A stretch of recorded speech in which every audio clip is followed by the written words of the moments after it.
Hello everybody, Havoc here with my final tutorial on Crusader Kings 3 in collaboration with Paradox Interactive. We focused on vassals, your domain, and managing money. For this last video, we are going to hit on something a little more abstract, but important nonetheless, tech. And in CK3, it is heavily tied to your culture, as we are about to find out. Let's dive in. Innovations.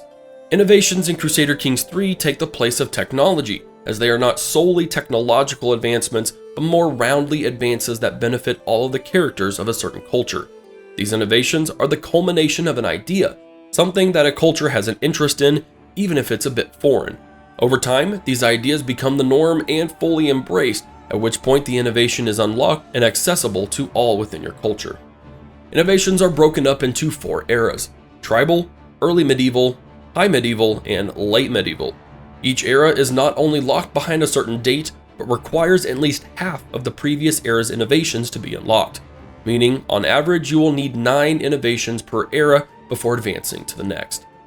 Just about every innovation is useful in some manner, and thankfully they are easily broken down into 3 categories of military, civic, and cultural or regional for easy distinction.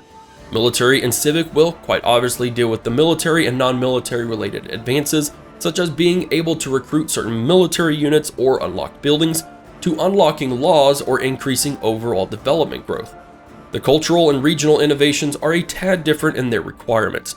You will either have to be a very specific culture or have your culture in a certain number of regions to be able to unlock them. These represent historically unique cultural qualities that did not spread through the world like the more basic military and civic innovations. How do I unlock innovations? They are not a quick process by any means. Most will have an estimated time of hundreds of years, although that is not discouraging, as you're going to find out. At its base, innovations will have a small chance to progress based on the average development of counties within your culture.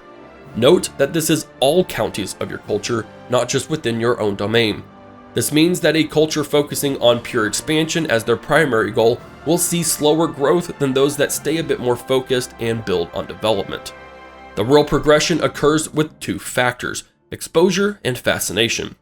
Exposure is a natural process, and it occurs when your culture shares a border with another culture that has a specific innovation.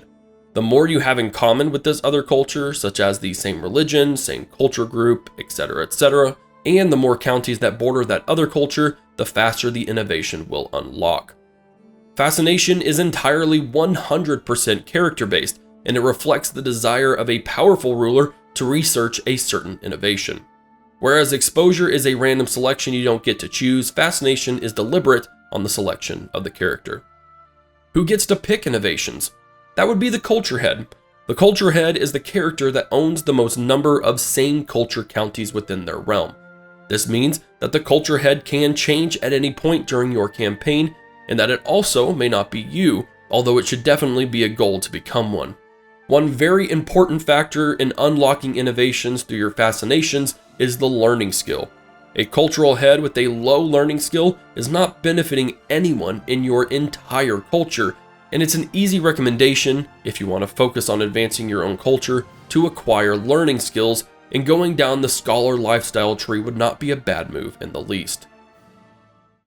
That will finalize technologies, well, innovations, in Crusader Kings 3, and my time with you all in regards to tutorials. Next in line is Pixelated Apollo, as he walks you through the topic of your military. So if you haven't already, subscribe to Paradox Interactive, that way you know when this video goes up. Thank you again everyone for your time with me in Crusader Kings 3. This is Havoc with a fond farewell.